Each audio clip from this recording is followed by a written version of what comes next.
할렐루야. 좋으신 하나님께서 우리 예배 가운데 함께 하십니다. 귀한 찬양 감사드리고, 우리 김성년 목사님, 제가 신학대학 다닐 때 교수님으로 먼저 배웠습니다. 성교학 교수님으로 오셔서 큰 도전 주셨고, 또 제가 강서 지방에 부교육자로 있을 때 연합집회 또 강사님으로 오셔서 또 많은 도전을 받았었습니다. 멀리서 제가 뵙던 목사님께서 이번에 인사드리러 왔다가 또 귀한 은혜 시간 나눌 수 있도록 허락해 주셔서 너무 감사를 드리고요, 또 여러분들 만나 뵈서 너무 좋습니다. 제가 오늘 나눌 말씀은 하나님께서 가지고 계신 그 관점을 우리들이 갖고, 또 특별히 그 관점이 무엇인가를 잘 알아서 우리들이 내 가슴에 품을 때 우리들이 진정한 크리스찬으로 살아갈 수 있다라고 하는 것입니다.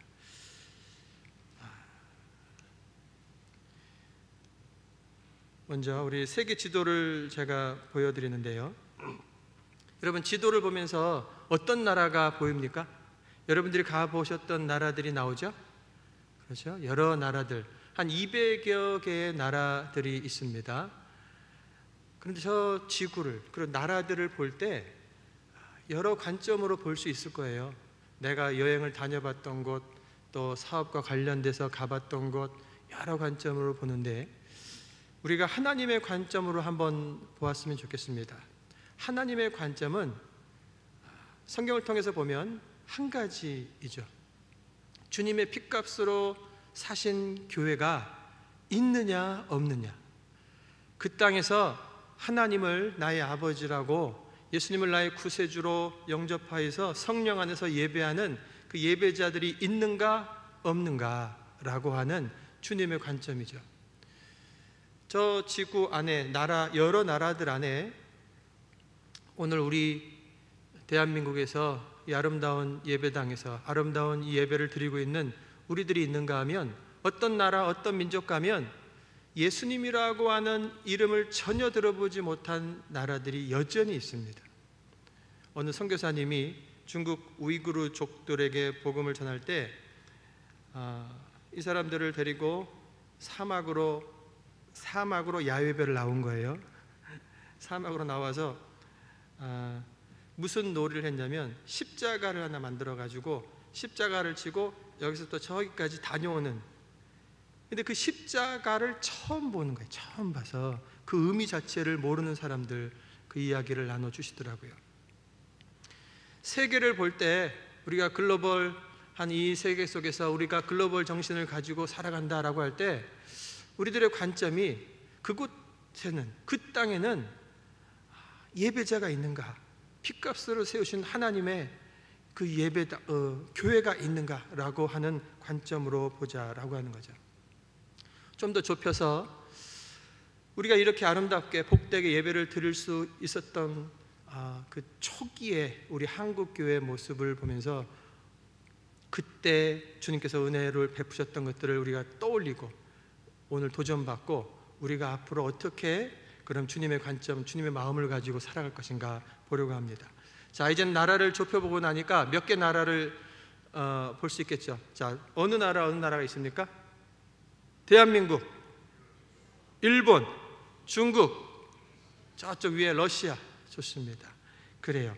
자, 이 나라들이 있고, 특별히 우리 민족 가운데 우리 한국교회 베푸신 그런 은혜를 보려고 하는데, 먼저 역사적인 것을 한번 보려고 합니다.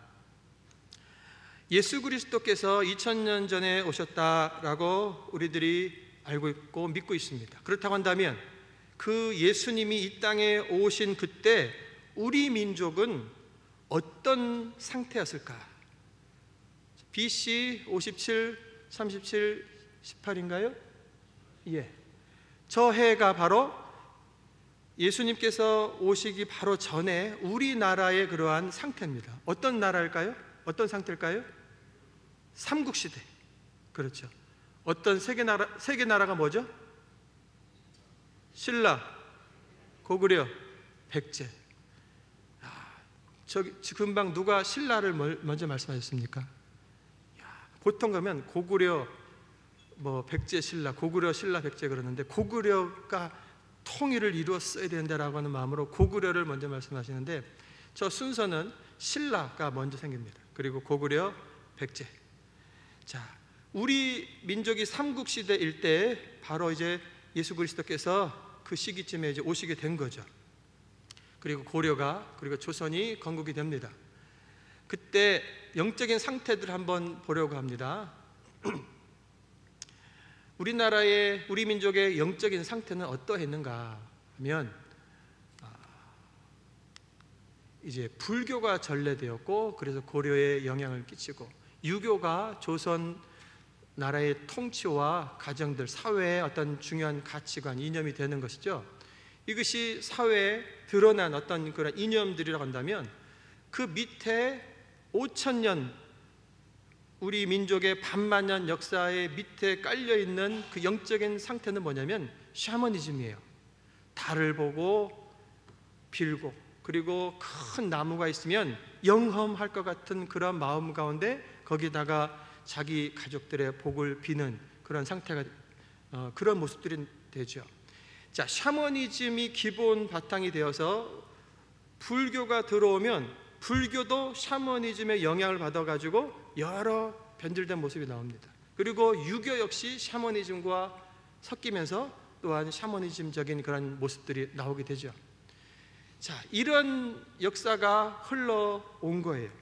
자, 그런 가운데 기독교는 도대체 언제 들어왔을까? 우리나라에, 우리 민족 가운데 주의 복음이 언제 들어왔을까라고 하는 그 연구에 대한 여러 가지 그 역사적인 자료들을 보면 여러 가지를 말씀을 드릴 수 있어요. 그런데 공식적으로 선교사님이 선교사의 이름을 가지고 들어와서 복음을 전한 때가 언제냐라고 했을 때 잡는 그러한 해가 있습니다.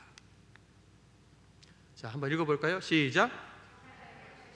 1885년. 앞에 있는 횟수는 잊어버리셔도 돼요. 저도 해놓고 잊어버리니까. 그런데 1885년은 우리 민족 가운데 복음이 공식적으로 들어오게 된 해다. 사실은 그 전에 복음이 들어옵니다. 그런데 선교사님들을 기준으로 해서 우리가 횟수를 잡을 때 1885년을 보는 거예요. 그러면 1885년에 복음이 들어올 때 어떠했을까? 우리가 역사책을 공부해 봤을 때 그때 당시 조선의 상태는 무슨 정책일까요? 쇄국 정책이죠. IS 대원들이 이집트의 콥틱교 그 젊은이들이 해외에서 일할 때 그들을 잡아가지고 바닷가에서 목을 잘라버리죠. 저에게 그 파일을 어느 사람이 보내줬어요. 그분이 뭐라고 하냐면, 목사님, 제가 목사님이 궁금해해서 파일을 보내주긴 하지만 가능한 대로 보지 마세요. 그리고 파일을 보내준 거예요. 볼까 말까 하다가 열어봤어요. 첫 번째 인상은 뭐냐면 그 영상이 프로페셔널이에요. 영화급으로 잘 찍어놓은 거예요. 그리고 이 단칼을 가지고 목을 잘라내는데 그걸 보면서 괜히 봤다. 너무 잔인한 거예요. 자, 그렇다고 한다면 그들을 향해서, 저 이슬람 사람들, IS 대원들 향해서 손가락질하고 저 저주받을 인간들이라고 말하고 있다고 한다면 우리 민족은 어떠했을까? 우리 민족 가운데 복음이 들어올 때 우리 민족은 어떻게 그들을 향하여서 대했을까라고 한다면, 여러분, 천주교 박해가 먼저 있죠. 천주교인들이 전국적으로 8,000명이 죽습니다. 그리고 이번에 제가 한국 들어와 가지고 양화진에 있는 선교사님들 그 묘원을 먼저 방문하고, 그리고 여러 묘지와 그 의미들을 영상을 봤고, 그 옆에 붙어 있는 절두산 그 기념관이라고 하나요? 천주교에서 만든 곳이죠. 그곳에 이렇게 다녀왔어요. 그곳에 가서 몇 분에게 설명을 들었는데 그 절두산에서 200명이 목이 잘려 죽습니다. IS 대원을 향하여서 어떻게 그럴 수 있냐라고 할 자격이 우리 민족 가운데 사실은 없어요. 우리 민족, 우리 조상들이 예전에 천주교인들을 수천 명을 죽이고 13명의 신부님 가운데 9명을 죽여버립니다. 다른 사람들 다 도망갔고, 그런 핍박과 어려움이 있는 지경 가운데 1885년에 개신교 선교사님들이 이제는 허락을 받고 이제 들어오는 그러한 시기를 맞이해요. 어떻게 그런 엄청난 장벽을 뚫고 우리 민족 가운데 참된 그리스도교가 들어올 수 있게 되었을까라고 하는 거예요. 그것은 절대로 그저 된 것이 아닙니다. 오늘 읽었던 그런 말씀 한번 읽어볼까요? 시작. 내가 진실로 진실로 너희에게 이르노니 한 알의 밀이 땅에 떨어져 죽지 아니하면 한 알 그대로 있고 죽으면 많은 열매를 맺느니라. 여기까지. 한 알의 밀알과 같이 자기의 생명을 조선 땅에 떨어뜨리고 죽어서 많은 열매를 맺게 했던 그분들이 계셨던 거예요. 저 말씀이 그냥 추상적인 의미로 지나가지 않고 저 말씀 문자 그대로 조선 땅에 떨어져서 죽은 그러한 믿음의 선배들, 초기 선교사님들의 이야기를 제가 몇 분 해드리려고 하는 것입니다. 네 분인데 제가 시간을 보면서 할 수 있는 만큼 하겠어요. 원래 제가 이 강의를 1시간 동안 선교사님들의 이야기를 하고, 두 번째 시간에는 우리 민족은 특별합니다. 수동적이 아니라 아주 자주적으로 받아들이고 그리고 주도적으로 복음 사역을 함으로 말미암아 우리 교회가 부흥하게 되는 그 이야기는 다른 기회 때 하고, 오늘 이 말씀 가운데 시간을 보도록 하겠어요. 로버트 토마스 선교사님 여러분 많이 들어보셨죠? 예. 토마스 선교사님은 런던에서 뉴 대학에서 신학과정을 마치고 중국 선교사 자격으로 파견되었습니다. 나이가 26살, 젊은 청년, 그렇지만 결혼을 했어요. 결혼한 상태에 부인 캐롤라인과 함께 중국에 들어옵니다.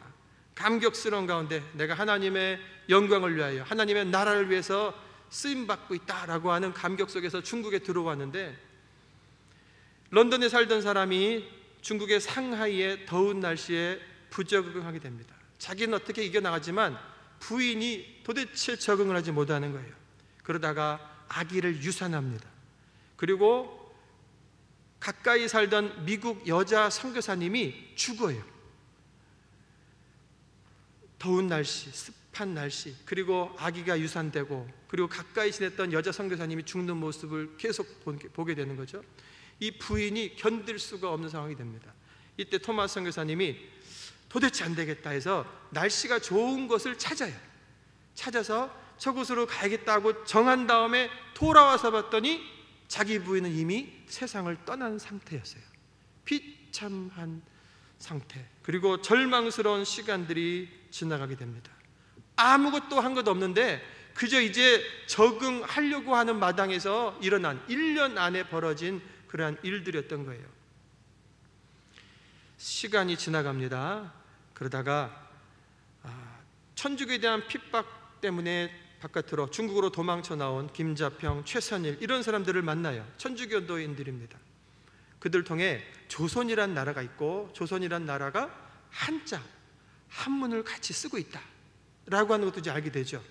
그런 때에 알렉산더 윌리엄슨이라고 하는 친구를 통해서 너가 이 중국 땅에서는 상처가 너무 크니까, 그리고 그렇다고 또 다시 집으로 갈 수는 없으니까 저 조선을 향해서 한번 새로운 선교지로 삼고 가보라 라고 하는 권면을 받고 기도하고 그가 결정을 해요. 준비합니다. 언어를 준비합니다. 여러 통로를 통해서 언어를 준비해요. 그리고 결국 미국에서 왔던 무장 상선 제너럴 셔머노의 입선 오르게 됩니다. 제너럴 셔머노 들어보셨죠? 우리가 역사책에서 배웠어요.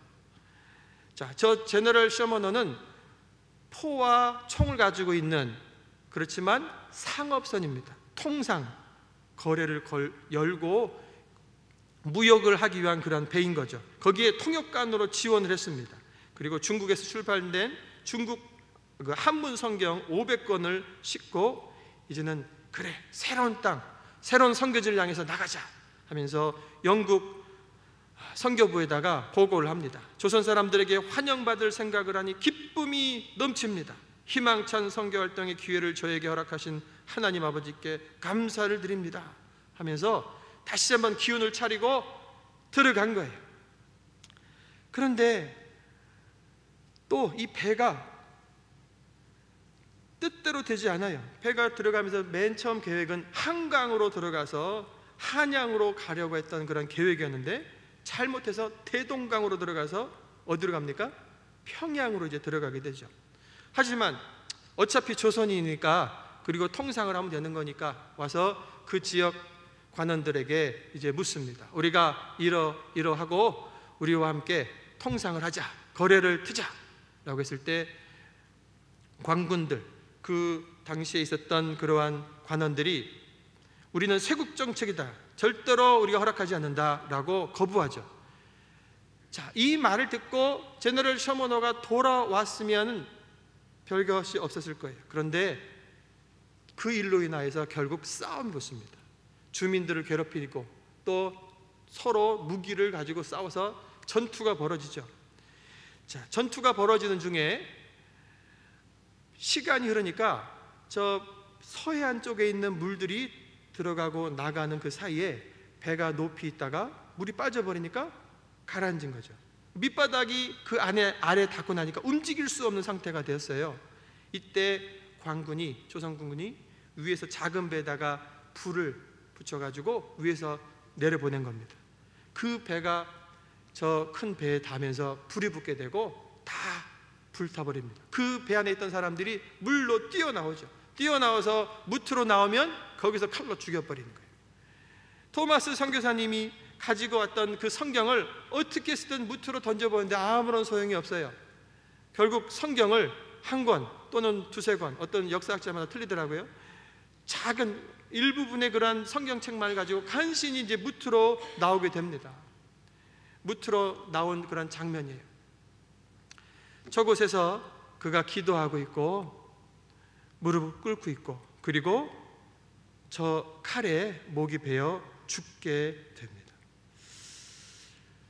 여러분, 이 토마스 선교사님이 27살에 결국 목이 베어서 저 무트에서 죽고 말아요. 우리나라 최초의 개신교 순교자로 기록되어 있습니다. 여러분, 저분에게, 토마스 선교사님이 우리나라에 와서 행한 일은 뭐고, 그리고 그분의 열매는 도대체 뭘까? 성경책을 하나 들고 와서 저렇게 놓고 기도하고 목이 잘려 죽은 거예요. 아무것도 한 것이 없어요. 근데 그분의 죽음에 대하여서 우리들은 지금 우리나라에 들어온 최초의 개신교 순교자다라고 말하지만, 그 당시에 영국에서요, 저 보고를 받은 다음에 일부분에서는 대단히 부정적인 소리를 했다고 합니다. 저것은 순교가 아니다. 왜 그랬냐면 영국 선교본부에서 가지 말라고 했다는 거예요. 왜 그러냐면 프랑스 사람들이 들어갔고 그 천주교인들이 들어갔다가 병임박해 8,000명이나 죽고, 그래서 병인 양료가 일어났던 그런 땅이기 때문에 지금은 아니다 라고 말렸다는 거예요. 근데 그가 제너럴 셔머너가 있고 나에게 주신 기회라고 생각을 하고 그가 들어갔다가 저 참변을 당한 거예요. 그러니 저것은 불순종해서 하나도 열매가 없는 순교라고 말할 수 없는 것이다 라고 했다고 하는 거예요. 정말 그럴까요? 우리들은 믿습니다. 죽고 사는 문제는 하나님의 손에 달렸습니다. 생명의 주관자는 하나님이세요. 저 죽음을 하나님의 관점으로 우리가 봐야 돼요. 하나님께서는 저 죽음을 어떻게 평가하고 계신가를 우리들이 봐야 한다는 거죠. 주님께서는 오늘 말씀, 한 알의 밀알이 땅에 떨어져 죽지 아니하면 열매가 없는 거예요.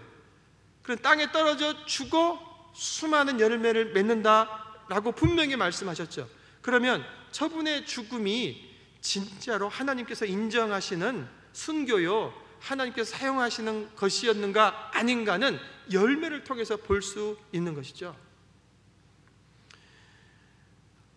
우리나라가 비슷한 상황이 있었습니다. 2007년에 샘물교회에서 23명이 단기 선교를 아프가니스탄으로 갔었죠. 그때 배용규 부목사님 그리고 심성민 형제가 탈레반에 의해서 죽었습니다. 그분들의 그 사역에 대해서도 우리나라 안에서 여러 말이 있었죠. 첫 번째는 믿지 않는 일반 그러한 뉴스 또 신문 이런 곳에서는 왜 위험한 지역을 가서 이런 자초한 그런 문제였다라고 교회를 향하여서 그리고 선교하는 일에 대해서 손가락질을 했습니다. 저는 믿지 않는 사람들이 하는 소리에 대해서는 사실은 별스럽게 생각하지 않습니다. 믿지 않는 사람들에게는 우리가 선교를 가는 것, 단기 선교 가는 것 자체가 사실은 이해될 수 없어요. 믿지 않는 사람들에게는 안전한 곳으로, 좋은 곳으로 여행 가는 것이지 왜 위험한 지역으로 저 험악한 곳으로 가는가 이해되지 않는 문제예요. 그건 내려놓고 2007년에 벌어진 그 일에 대하여 한국 교계에서 나왔던 그 말들 가운데서 영국 선교에서 했던 그 말처럼 저거는 순교가 아니라고, 왜 위험한 지역으로 굳이 가서 저런 어려움을 당하고 그리고 교회들 욕먹이고 단기 선교를 더 어렵게 만들었냐라고 하는 그런 평가들을 했습니다. 정말로 그럴까요? 역시 우리들은 하나님 말씀으로 평가해야 됩니다. 한 알의 밀알이 땅에 떨어져 죽어야 많은 열매를 맺는다. 순교당했던 배영규 목사님, 부친 장로님, 모친 권사님께서는 장례식 때 많은 조객들을 오히려 위로했고, 문제가 누구였냐면 심성민 형제였어요. 이 형제가 선교 떠나기 1년 전에 교회를 들어왔던 청년이고 세례받고 그리고 선교에 헌신해서 단기 선교를 떠났던 거예요. 이 청년이 죽었으니 그 사실은 문제였죠. 불신자 아버지 어머니로부터 교회가 많은 욕을 먹기도 했던 겁니다. 그런데 시간이 흘러서 그 부모님도 교회에 나오고 그리고 그 부모님이 단기 선교를 갔다 오신 거예요. 그리고 했던 말이 뭐냐면 왜 내 아들이 거기에 갔었는지 이제 조금은 알 것 같다. 그리고 피랍되었던 23명 중에 9명이 그 9명의 가정이 불신 가정이었습니다. 그 모든 9명의 가정이 다 예수 그리스도를 믿는 가정이 됐습니다. 할렐루야. 그리고 선교사님들이 쫓겨나고 여러 가지 어려움들이 있었지만 다 나왔냐? 그렇지 않습니다. 오히려 숨어들어서 계속 선교하고 있던 분들, 그리고 한국 쪽에서 나가는 것이 막혔지만 이제는 한국 선교사들이 막혔다고 한다면 미국에 있는 선교사들, 미국에 있는 시민권을 가진 한인 선교사들이 계속 들어가서 여전히 복음을 전하고 그곳에서 영접의 열매들, 교회가 세워지는 그런 보고를 듣는데 감격적입니다. 여러분, 열매가 있었던 거예요. 토마스 선교사님의 이야기를 해볼까요? 저분이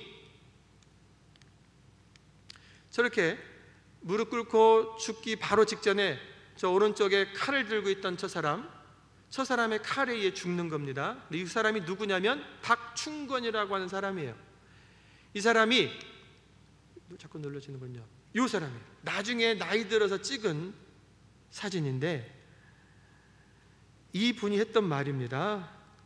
내가 서양 사람을 죽이는 중에 한 사람을 죽인 것은 내가 지금 생각할수록 이상한 감이 있다.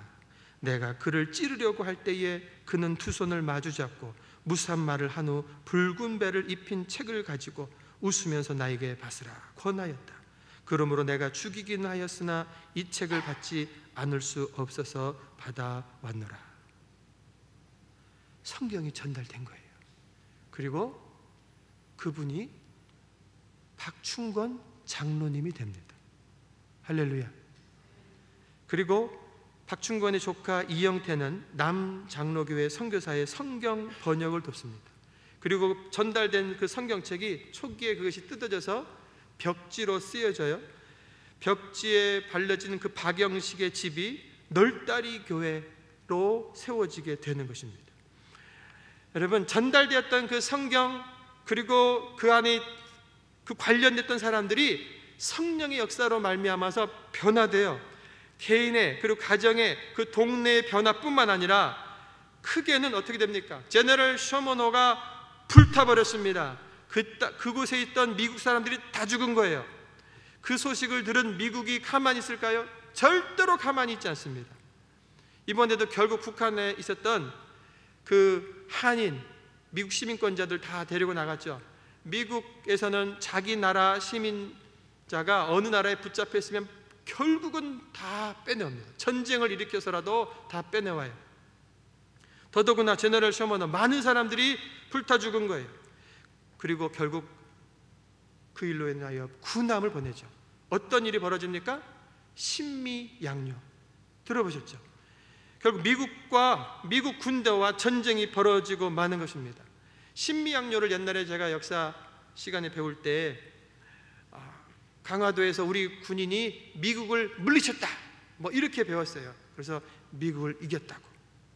역사책을 가만히 보면 이길 수가 없습니다. 가지고 왔던 그 무기들이 강력했고 결국 강화도 지역이 초토화가 된 거예요. 그런데 그 미군 군함에서 가지고 온 어떤 물자라든가 무기라든가 이런 것들이 다 해졌기 때문에 더 안으로 전진하지 못한 것 뿐이었던 거예요. 어느 만큼 보복을 한다면은 이제 그들이 물러갑니다. 이거를 이제 조선에서는 이겼다고 했지만 사실은 전쟁으로는 패했던 거예요. 어쨌든 신미양요가 벌어졌고 그리고 1882년에 조미 수호 통신조약이 체결되는 거예요. 한 개인 그 동네 사람들의 변화와 함께 나라 차원에서는 바로 이런 전쟁과 그리고 수호 통상 조약이 체결되는 그런 일들이 계속 있게 된 것이죠. 무엇에 의해서? 토마스 선교사님의 죽음에 의해서. 그리고 1882년 수호 통상 조약이 벌어진 다음에 아까 제가 외우라고 했죠. 시작. 1885년에 우리가 익히 들었던 언더우드 아펜젤러 선교사님들이 우리 조선 땅에 들어오게 된 겁니다. 허락받고 들어오게 된 거예요. 그것은 바로 토마스 선교사님의 죽음에서 비롯된 그런 열매였던 것이죠. 헨리 데이비스 선교사님의 이야기를 전합니다. 자, 이분은 호주 분입니다. 그분이 누이와 함께 조선을 향했습니다. 그리고 제물포에 도착했어요. 서울에서 5개월간 한국어, 조선어 공부를 했죠. 5개월이 지난 다음에 일반적인 그러한 회화가 되고 그리고 간단한 설교까지 된 거예요. 얼마 만에? 5개월 만에. 미국에 살면 영어를 다 잘할 것 같죠? 절대로 그렇지 않습니다.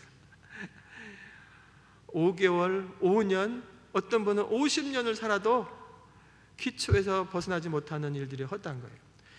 하나님께서 이분에게 주신 은사가 있었던 것 같아요. 그가 5개월 있으면서 조선어 공부에 최선을 다했고 그 언어 재능에 의해서 많은 일들에 도전할 수 있게 됐어요. 그리고 이 헨리 데이비스 선교사님에 대한 언더우드 선교사님의 평가가 이겁니다. 내가 만난 선교사 중에 가장 우수한 선교사다. 인품이 너무 좋고 실력이 출중하고 능력이 너무 많다. 가지고 있는 재능이 너무 많다. 그래서 꼭 붙들고 나와 함께 서울에서 일해달라고 간곡히 부탁을 해요. 그런데 이 헨리 데이비스 선교사님은 당신이 여기 있으니까 내가 다른 지역을 나는 찾겠다고. 감리교회 아펜젤러 선교사님이 또 요청을 합니다. 당신의 그 언어 능력 가지고 성경을 번역합시다. 이 조선어 성경이 있긴 있지만 아직 미진한 게 많고 우리 제대로 된 성경을 번역합시다 하고 요청을 해요. 역시 그분이 손사래를 치는데 나는 저 책상에 앉아서 성경을 번역하기보다 조선 사람을 만나서 복음을 전하고 싶다고.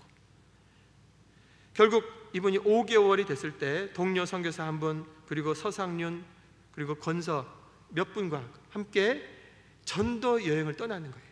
서울에서부터 부산 쪽을 향하여서 그들이 내려옵니다. 자, 한번 요걸 보세요. 언어 공부했던 한 페이지네요. 자, 요거 하나 보면 차올랭 한자를 쓰고 차올랭, 콜드, 쿨 하면서 단어장인가 봐요. 그렇죠? 열심히 공부했던 그런 장면들입니다. 지금 이게 안타깝게 잘 안 보이네요. 자, 여기서부터 이렇게 요 가운데 요 부분이 지금 한글로 써져 있습니다. 자기 영어로 쓴 일기장인데 요 라인, 요게 이렇게 요 라인 정도에 지금 한글로 3줄이 써 있어요. 그게 지금 뭐라고 써 있는 것이냐면, 주여 나를 불쌍히 여기사 나를 도와주소서. 믿사오니 나는 나의 믿음이 독실치 못하니 도와주소서. 헌신했던, 그래서 그곳에서 지금 하나님의 일을 하고 있으면서도 여전히 주님 앞에 서 있으면 나는 독실하지 못합니다. 주님 나를 도와주세요. 겸손한 마음으로 주님의 일에 동참했던 그런 분이에요. 자, 또 한 부분인데 위에 서울 써 있죠. 그리고 자기가 갔던 곳, 과천, 수원, 대왕교, 용인, 널떠리, 능소 이러면서 거리들을 체크한 거를 써놓은 거예요. 자기 팀이 갔던 곳들. 그리고 그 팀과 함께 내려갑니다. 내려가면서 이것을 보여주는 거예요. 이게 뭘까요? 갈 때마다 각 성들이 있지 않습니까? 그러면 지금 이 사람은 외국 사람이니까 확 뛰어버려요. 당신 뭐야? 하고 공격받을 수 있으니까 조선으로부터 허락을 받은 그러한 비자, 통행증 같은 거 이걸 딱 보여주고 내가 허락을 받고 지금 가고 있습니다 라고 하는 거죠. 이것을 가지고 20일간 전도 여행을 합니다. 그리고 가는 곳곳마다 복음을 전하고 사람들을 위로해주고 너무너무 즐거웠어요. 그런데 안타까운 일이 뭐냐면, 이 선교사님이 복음을 전했는데 가는 동네마다 그 동네 안에 있는 온갖 잡균들을 다 뒤집어 쓰는 거예요. 천연두로, 그리고 폐렴으로 여러 가지 균들을 다 뒤집어 쓰면서 각성의 병들을 다 옮아서 20여일이 지났을 때 그가 걷기도 어려운 상황이 됩니다. 간신히 부산에 도착해요. 결국 거기서 쓰러지게 되는데, 그곳에 있었던 의사가 가망 없다라고 말하게 되었고, 그분의 마지막 했던 그러한 유언이 건강하든지 병들든지 살든지 죽든지 오직 하나님께 영광 되게 하소서 하고 한국에 온 지 6개월 만에 세상을 떠납니다. 언더우드 선교사님이 내가 본 선교사 중에 최고다 라고 했던 그 선교사님이 조선 땅을 6개월을 밟고 결국 안타까운 죽음을 당해요. 호주의 선교는 끝난 것처럼 보입니다. 누이도 폐렴이 걸렸는데 누이는 간신히 낫고 호주로 돌아갔어요. 호주에서 조선을 향해 오는 그런 선교는 끝났다라고 생각할 그 즈음에 여러분, 호주에서 어떤 생각을 합니까?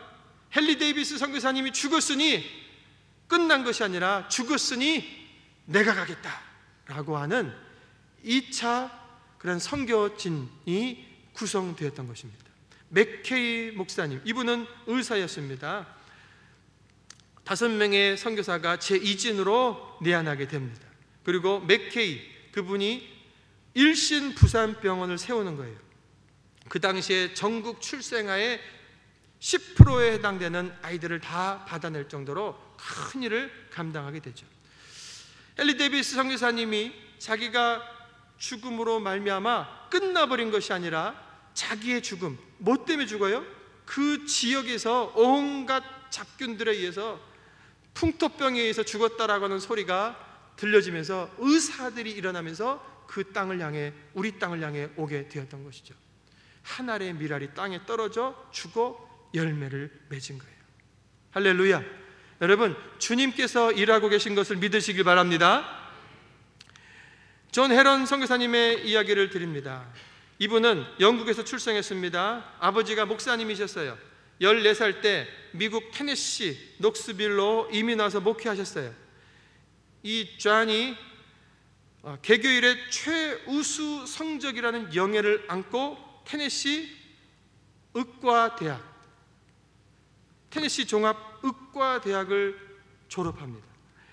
그 대학에서 이 학생이 너무나 뛰어났기 때문에 우리 학교에 교수로 채용할 거니까 계속 머물러 달라라고 하는 요청을 받게 돼요. 보장된 안정된 길이 분명히 있었습니다. 그런데 그 마음 안에 예스라고 할 수 없는 다른 부르심이 계속 있는 거예요. 그것이 확정되지 않았기 때문에 아직은 아니라고 손사래를 치죠. 그러다가 그가 뉴욕에 가서 뉴욕 종합대학에서 의과 남은 공부를 하게 되고 의사 시험 공부를 하게 됩니다. 그런 중에 부흥회에서 성령 체험을 하게 돼요. 그리고 기도하는 중에 주님의 음성을 듣습니다. 이제 준비가 끝났으니 땅끝으로 가라. 주님, 제가 지금 의과 시험을 남겨두고 있는데요. 주님, 제가 정식 의사가 되어서 큰 병원도 세우고 더 많은 사람과 더 물자들을 가지고 가는 것이 더 낫지 않겠습니까? 여러 가지 말씀들을 드릴 수 있는 상황이었어요. 그렇지만 이 좌는 이제 준비가 끝났으니 땅끝으로 가라 하는 말씀 앞에 아멘 하고 일어섭니다. 누가 방해해요? 어머니 아버지가. 내 아들아, 아직은 아니다. 아직은 아니다. 교수님들이 아직은 아니라고, 모든 사람들이 아직은 아니라고, 당신과 같이 그렇게 뛰어난 사람이 아직 더 준비하면 더 크게 쓰임받을 수 있는데 왜 벌써 가려고 하는가라고 하는 만류가 많았던 거예요. 그런데 이 좌는 많은 사람들이, 모든 사람들이 아직은 아니라고 하는데 주님께서 준비가 끝났다 라고 하는 주님의 음성을 듣고 그가 일어나는 거예요. 그리고 조선 의료 선교사로 결심을 합니다. 1884년 해리엇 깁슨과 결혼을 하게 되고 미국 북장로교 선교부 선교사로 임명받고 1885년에 들어옵니다. 언더우드 아펜젤러 선교사님보다 사실은 이 존 선교사님이 일본에 먼저 도착했어요. 그런데 어떤 일로 이제 뒤에 왔던 아펜젤러 언더 선교사님이 먼저 조선으로 들어가서 그분들이 조선의 최초의 선교사다라고 말하게 돼요. 어쨌든 그런 첫 번째다 두 번째다라고 하는 것이 이분에게는 아무런 의미가 없어요. 다만 주님께서 이제 준비가 끝났으니 땅끝으로 가라고 하는 그 음성 앞에 아멘 하였다는 겁니다. 여러분 묻습니다. 여러분들의 자녀들을 향해서 주님께서 이 말씀하신다고 한다면 여러분들은 어떻게 반응하시겠습니까? 여러분 자신을 향해 주께서 이제는 준비가 다 됐다, 일어나라, 나를 위해 너를 드려라 라고 하시는 주님의 음성 앞에 여러분들은 어떻게 반응하시겠습니까? 우리들은 많은 경우 아직은 아닙니다, 아직은 모자랍니다, 제가 좀 더 가져야 되고 좀 더 배워야 되고 좀 더 뭔가를 해야 된다라고 하는 사람의 준비에 대한 것들을 많이 말하고 있어요. 시와 그 때를 정하시는 분이 하나님이신 것을 믿습니다. 생명의 주관자이시면서 그리고 그 시와 때를 정하시는 분이 하나님이시라는 것을 우리가 믿는다고 한다면, 주님께서 이때다 라고 한다면 우리들은 여기 있습니다, 나를 사용해 주세요 라고 할 수 있어야 되는 것이죠.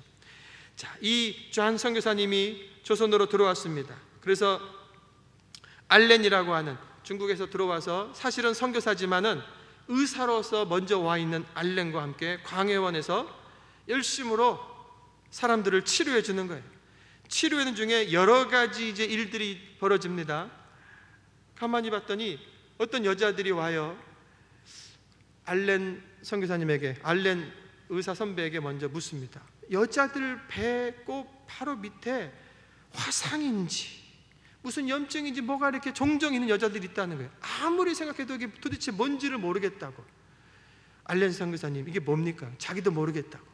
그러다가 언더우드 선교사님이 이것은 분명히 문화와 관련된 것일 것이다 라고 해가지고 알아봤어요. 알아보니 뭐였냐면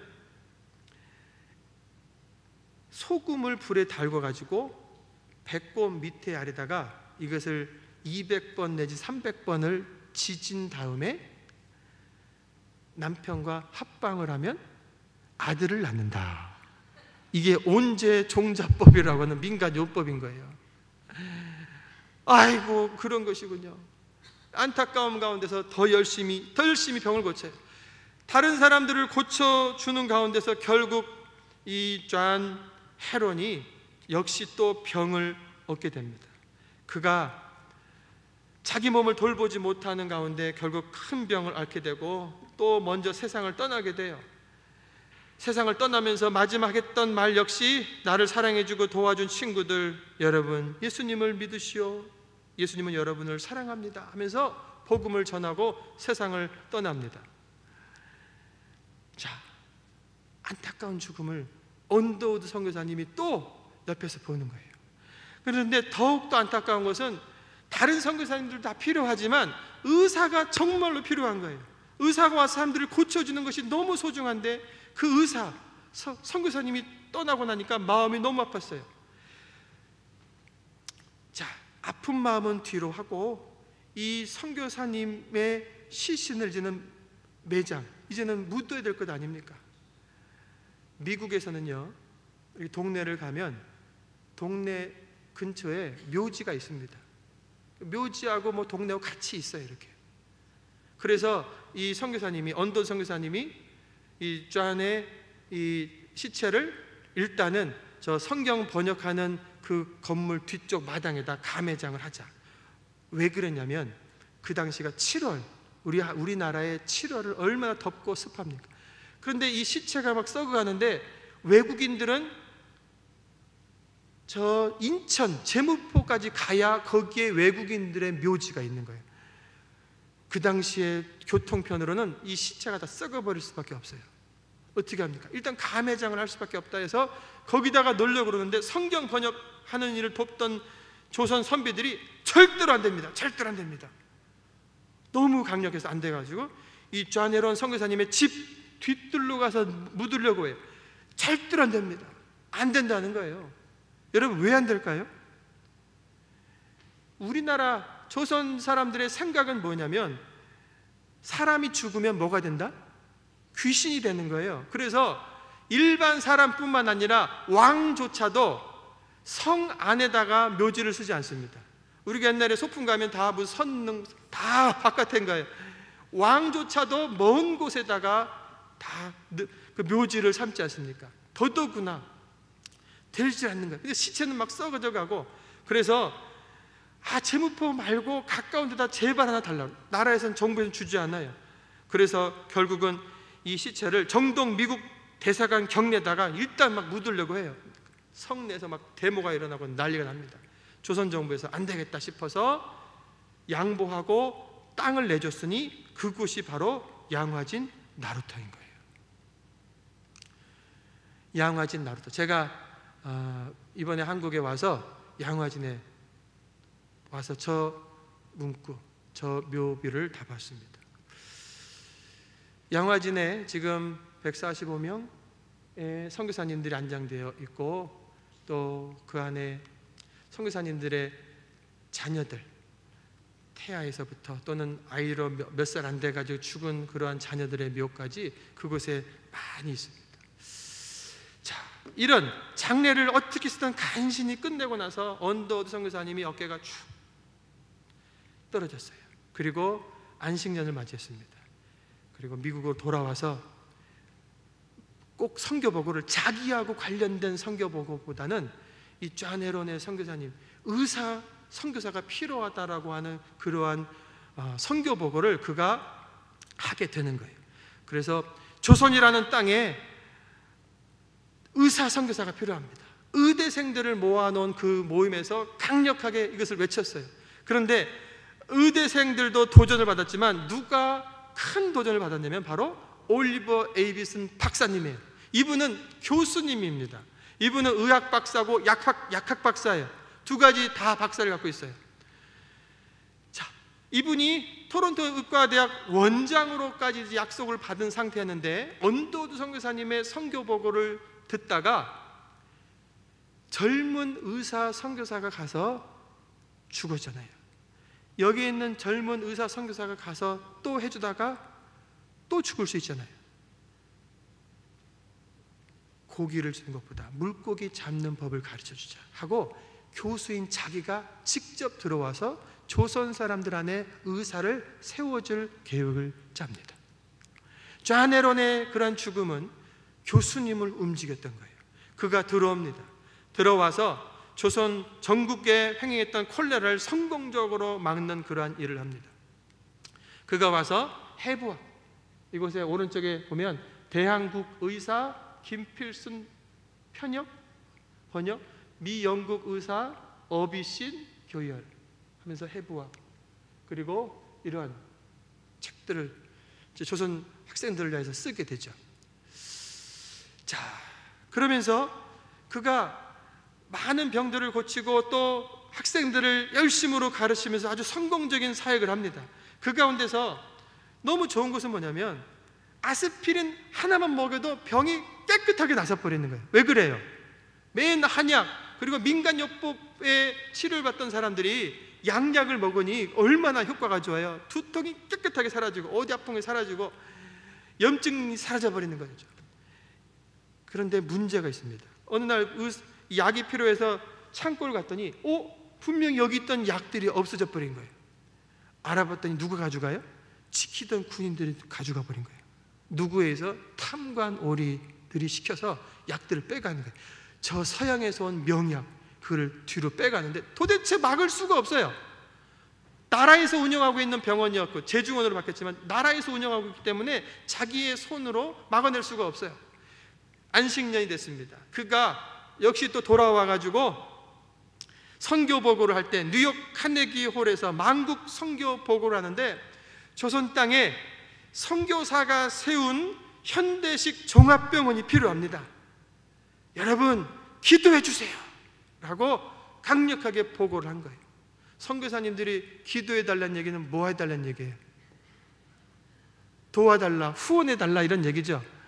자, 그런데 여기 2층 강당 너무 아름다운 위에 자리가 있는데 저 2층 의자에 앉아있던 이분이 무슨 기도를 하고 있었냐면 주님, 저의 재물은 저의 것이 아닙니다. 주님 사용해 주세요 하고 주님을 향하여서 헌신하고 있다가 저 보고를 들은 거예요. 그리고 저것이다 하고 그가 자기의 재산을 가지고 내려옵니다. 얼마를 기부하냐면 한국 돈으로 1,000억 원을 기부합니다. 어마어마하죠? 여러분 1,000억 원이라는 돈을 갖고 와서 이제는 건물을 세우고 그 안에 기자재 그리고 필요한 것들을 약들을 다 가져오게 되는 거예요. 이분의 이름은 찍어보세요. 세브란스예요. 세브란스. 그래서 여러분 이 세브란스 이분이 그 도전을 받고 자기의 돈 1,000억 원을 낸 겁니다. 그리고 그 돈을 가지고 그 당시에 최신식 병원을 세운 겁니다. 지금 이 건물 그대로 미국에다가 지어놔도 아주 훌륭한 건물인 거예요. 그 당시 최신식으로 잘 지어놓은 그런 건물, 그리고 많은 기자재들 약으로 가득 차 있어요. 거기에서 사람들 고치는데 이 세브란스가 조선에 방문을 했다고 합니다. 와서 보는데 너무 행복한 거예요. 사람들이 줄을 서서 병을 고치는데 그 중에 중간에 사람들은 복음을 전하고 병 고침 받은 사람들이 너무 고마워가지고 복음에 대해서 마음을 활짝활짝 여는 거예요. 이 일은 계속 진행돼야 된다 해서 그가 돌아와서 선교 후원금을 계속 보내요. 그런데 안타깝게 5년 만에 그분이 돌아가십니다. 연세가 많은 상태였어요. 돌아가실 때 아들에게 유언을 하는데 아들아, 조선에 세운 저 세브란스 병원을 향하여서 선교 후원금을 계속 보내라. 예, 아버지, 제가 보내겠습니다. 아들이 평생 보낸 거예요. 그 아들이 또 나이가 들어서 이 세상을 떠날 때 자기 아들에게 아들아, 할아버지와 나를 이어서 너도 저 세브란스 병원을 향하여서 선교연금을 보내라. 네 아버지 하고 100년이 이어진 거예요. 무슨 병원이에요? 세브란스 병원. 여러분 그분들이요 시간이라고 하는 것이 흐르면서 이름들은 사라집니다. 그런데 세브란스 병원 안에서 총무처 이런 곳에 있는 분이 미국에서 계속 선교 후원금이 오는데 누굴까 하고 역추적했더니 바로 그 세브란스였던 것이죠. 아마 지금은 이제는 성경금 안 해도 되죠. 충분하니까. 여러분, 저 병원은 거저 세워진 것이 아니라 바로 존 헤론의 죽음에 의해서 어비신이라고 하는 교수님이 들어오게 되고, 그분의 헌신 속에서 세브란스 병원이 세워지고 조선의 의사들이 세워지고, 할렐루야. 여러분, 한 사람의 영혼의 그 죽음, 한 알의 밀알의 땅이 떨어져 죽음으로 말미암아 우리 민족 가운데는 위대한 주님의 복음의 일들이 힘있게 확장될 수 있었던 것입니다. 제가 이분을 3분 안에 마치겠습니다. 루비 캔드릭이라고 하는 여자 선교사님이에요. 자, 이분은 24살에 와서 8개월 언어를 배웁니다. 황해도 개성에서 여학교 교사로 재직을 하는 거예요. 글을 가르치고 영어를 가르치는 그러한 교사인 거죠. 그런데 8개월 만에 급성 맹장염에 또 걸려요. 왜 이렇게 병들이 많이 걸리는지 모르겠어요. 급성 맹장염. 그렇지만 그때 뭐 좋은 의사들 약들 빨리빨리 있으면 고칠 수 있을 텐데, 그 당시에 열악한 곳에서 그 병이 큰 병이 돼버립니다. 자, 이분이 병원에 누워 있어요. 지금 이 얼굴 그대로입니다. 24살인 거예요. 그러면서 병상에서 자기 고향 친구들에게 편지를 써요. 제가 읽어주면, 친구들아, 내가 조선 땅에 왔는데 추수할 곡식들은 너무 많은데 일꾼이 없다. 혹 내가 이 병으로 하나님의 부르심을 받더라도 너희들이 내 대신 10명씩, 20명씩, 50명씩 이 땅에 와주었으면 좋겠다. 맨 마지막에다가, 만약에 나에게 천의 생명이 주어진다 해도 그 모두를 조선에 바치리라. 이걸 쓴 거예요. 이 편지를 그 고향 친구들이 수련회 같은 곳에서 이렇게 공식적으로 읽혀졌다고 합니다. 친구들이 그 편지를 듣고 나서 같이 하나님, 우리 루비를 고쳐주세요 하고 간절히 기도해요. 그런데 얼마 안 돼서 세상을 떠났다고 하는 전보를 듣게 되는 것이죠. 여러분, 전보를 들으면서 그들이 절망하는 것이 아니라 그 편지에 나와 있던 10명씩, 20명씩 했던 것처럼 20명의 같은 비전을 가진 친구들이 일어나게 된 거예요. 내가 가겠다고. 그리고 그곳에서 12만 달러의 모금이 되는 겁니다. 부모님에게 쓴 편지는 좀 길어요. 제가 읽지 않겠는데 이런 거예요. 어머니, 아버지, 내가 뿌려놓았던 씨앗들이 이제는 열매를 맺겠죠? 그러면서 마지막에 이런 겁니다. 저는 이 땅에 저의 심장을 묻겠습니다. 조선에 대한 저의 열정이 아니라 조선에 대한 하나님의 열정이라는 것을 알게 되었습니다 하면서 그가 부모님에게 편지를 보낸 것이죠. 여러분, 이 젊은, 이 예쁜 선교사님은 병상에 누워있다가 갔어요. 그런데 2장의 편지를 썼습니다. 그 2장의 편지가 계속 회자되는 거예요. 그래서 그 많은 선교사님들이요, 나에게 천의 생명이 주어진다고 해도 그 모두를 조선에 바치리라. 그리고 이 열정은 나의 열정이 아니라 하나님의 열정입니다라고 하는 이 고백이 계속 그들에게 들려오면서 내가 가겠다고, 이제는 내가 가겠다라고 헌신하며 선교사님들이 일어나게 되었다라고 하는 겁니다. 조선에 우리 민족 가운데 3,500명의 선교사님들이 들어오게 됩니다. 말씀을 마치면서 여러분, 여러분과 저가 이 아름다운 예배당에서 이렇게 안전하게 예배할 수 있었던 것은 바로 하늘의 미랄, 그것이 조선에 와서 떨어져 죽어 그 열매가 맺혀져서 우리가 이런 복된 예배를 드리고 있는 것이죠. 그렇다고 한다면 이제는 우리 차례입니다. 주님께서 또한 우리를 통하여 우리를 하늘의 미랄로 사용하셔서 열매를 맺고자 하는 가정, 여러분들의 사업장과 직장, 그리고 선교지 곳곳에 주님께서 원하시는 그런 일들이 있는 것을 믿으시기 바랍니다. 나의 헌신을 주님 받아주십시오. 기도할 수 있기 바랍니다. 한번 기도하겠습니다. 가슴에다 한번 손을 얹으시고 제가 기도할 때 여러분 손을 번쩍 든 것처럼 주님, 제가 여기 있으니 나를 받아주시옵소서, 이런 마음으로 기도하시기 바랍니다.